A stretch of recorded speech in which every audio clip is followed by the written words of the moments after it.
Welcome to Strange But True. Take a breath, slow down, and listen carefully. Some stories are documented, some are debated, some refuse to be explained. We tell you the stories, you decide what's true. Now, let's begin our journey. Nearly 2,000 years ago in ancient China, an object was built to sense something no human could see. No sound, no warning, no visible motion, and yet it responded. This object did not rely on fire, or water, or wind. It required no observer, no calculation, no interpretation.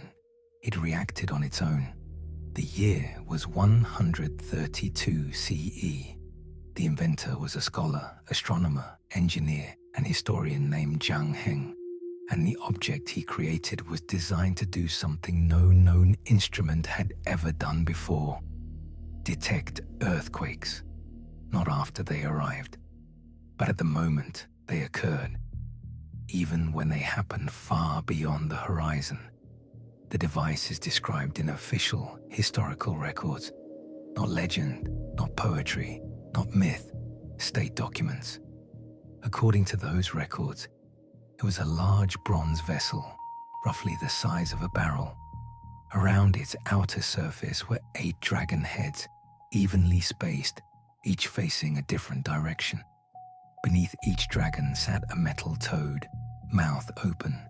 Inside the vessel was a concealed mechanism. No diagrams survive, no blueprints remain, only descriptions. And yet, those descriptions are precise. When an earthquake occurred anywhere within hundreds of kilometers, the device responded instantly. One dragon would release a small bronze ball. The ball would fall, landing in the mouth of the toad below.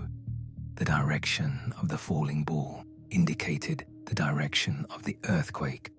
No shaking needed to be felt where the device stood. No tremor required. The signal arrived silently. At first, many officials doubted it. There had been no shaking, no damage, no reason to believe anything had happened. Then, days later, messengers arrived from distant provinces.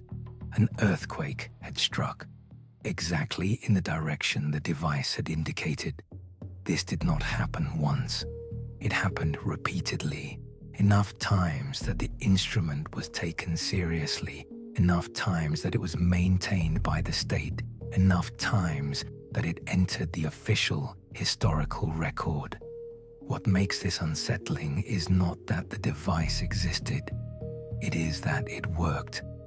Modern seismology would not exist for more than 1,000 years. Pendulum-based detection systems would not appear until much later. And yet, this instrument responded to seismic waves traveling through the Earth, without electricity, without sensors, without amplification. Somehow, it translated invisible motion into physical certainty.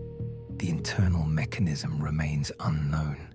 Historians suspect a suspended pendulum or mass, delicately balanced. Others believe it relied on resonance or directional inertia, but no surviving example exists. The original device was eventually lost, possibly dismantled, possibly destroyed, possibly melted down. Only replicas exist today, reconstructions based on interpretation, not confirmation. And this is where the mystery deepens, because the historical records insist on accuracy. They do not describe failure, they do not describe exaggeration. They describe reliability, consistency, confidence, the kind of language not used lightly in imperial records, especially for something so unprecedented. If the device truly functioned as described, it suggests a level of mechanical understanding far ahead of its time, an ability to isolate natural forces, to observe patterns, to build a system that responded predictably to something no one could see. It raises a quiet question. How much knowledge existed that did not survive? Technologies leave traces, but only if they are repeated, only if they spread. only if they are preserved. A single object, no matter how advanced, can disappear without changing history, especially if no one fully understands how it works. The earthquake detector of ancient China does not rewrite history. It does something subtler.